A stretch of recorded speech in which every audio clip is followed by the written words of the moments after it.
Baik, Assalamualaikum warahmatullahi wabarakatuh. Perkenalkan, nama saya Alverda Elvarheta Raseta Ridwan dari kelas Kimia B 2020 dengan NIM 230234061. Pada kesempatan kali ini saya akan menjelaskan tentang jurnal ilmiah saya terkait asam borat. Jurnal Ilmiah Kimia UNESA dibuat pada Maret tahun 2021 dengan judul Identifikasi dan Bahaya Penggunaan Asam Borat di Sekitar Kita. Dengan dosen pembimbing Bapak Dr. I Gusti Made Sanjaya, MSI. Isi abstraknya yaitu pada jurnal ilmiah yang berjudul Identifikasi dan Bahaya Penggunaan Asam Borat di Sekitar Kita memiliki tujuan untuk menginformasikan tentang bahaya paparan, pemastian dan berita hoaks tentang asam borat.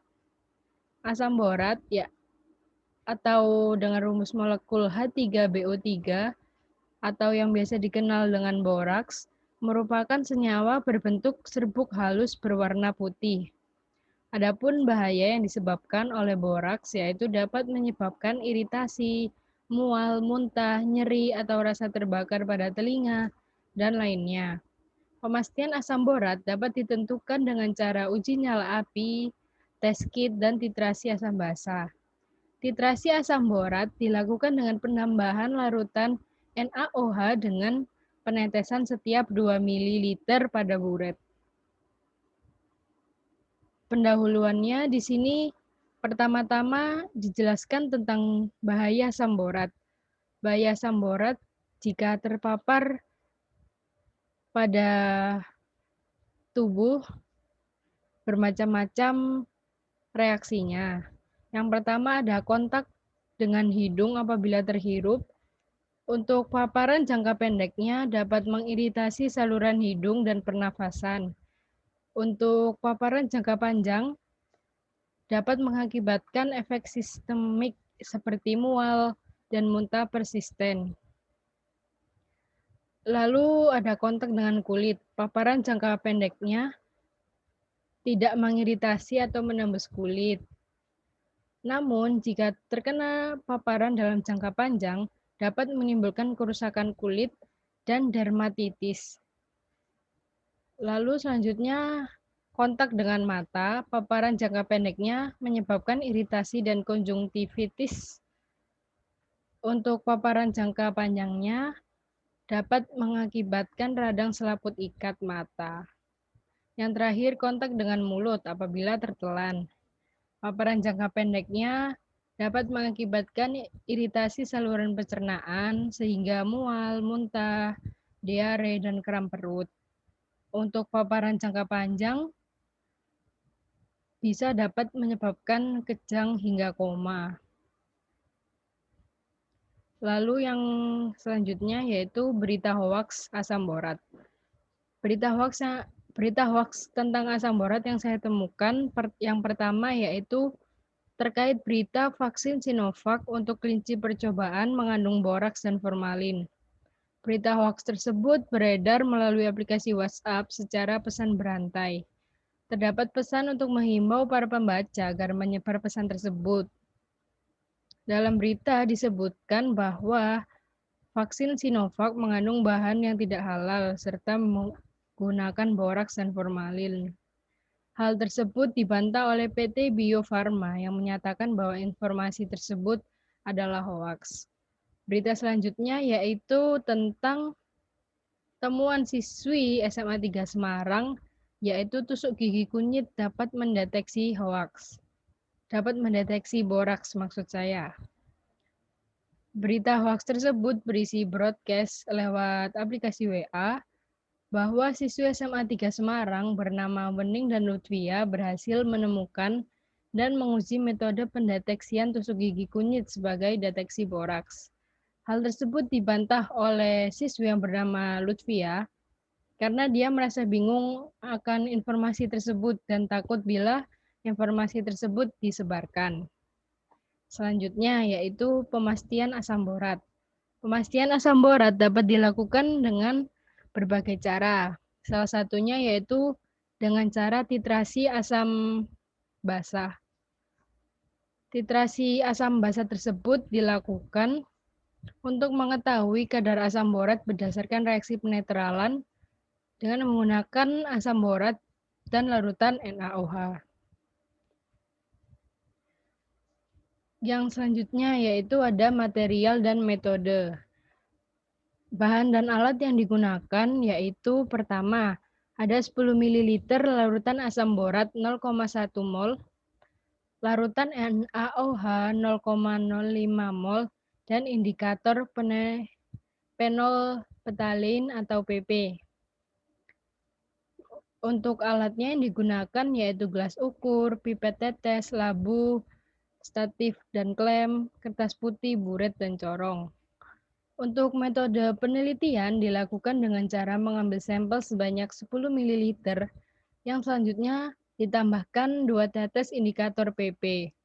Dilakukan titrasi terhadap sampel dengan larutan NaOH setiap dengan penetesan setiap 2 ml pada buret.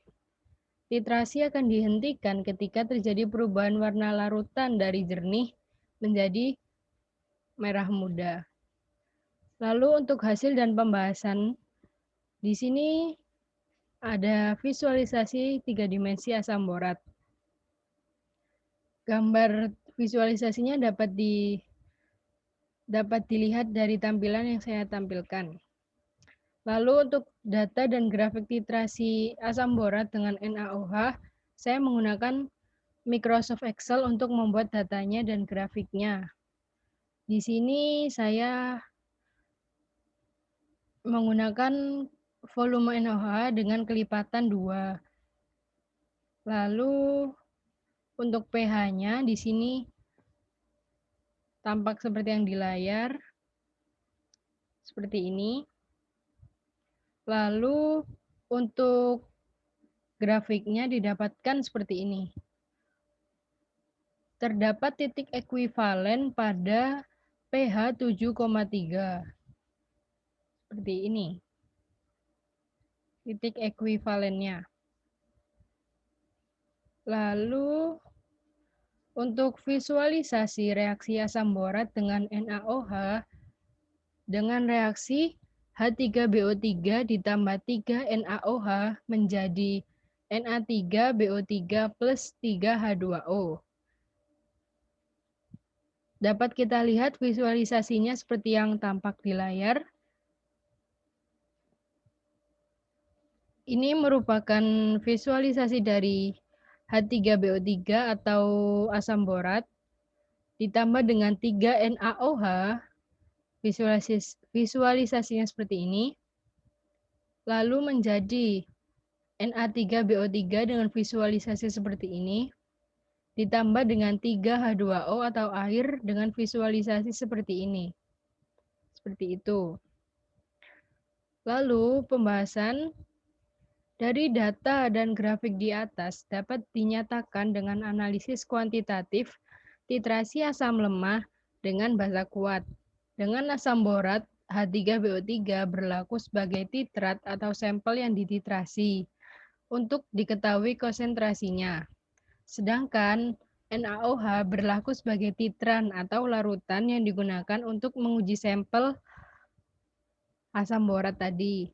Dengan adanya data serta grafik dapat dinyatakan bahwa titik ekuivalen terletak pada pH sebesar 7,3585259 dengan sisa volume sebesar 0 mol atau tidak ada sisa. Maka dari jurnal yang saya buat dapat disimpulkan bahwa asam borat atau H3BO3 yang biasa dikenal dengan boraks merupakan senyawa berbentuk serbuk halus berwarna putih. Adapun bahaya yang disebabkan oleh asam borat yaitu dapat menyebabkan iritasi, mual, muntah, nyeri atau rasa terbakar pada telinga, dan lainnya. Berita hoaks atau berita palsu mengenai asam borat banyak tersebar pada aplikasi WhatsApp secara pesan berantai.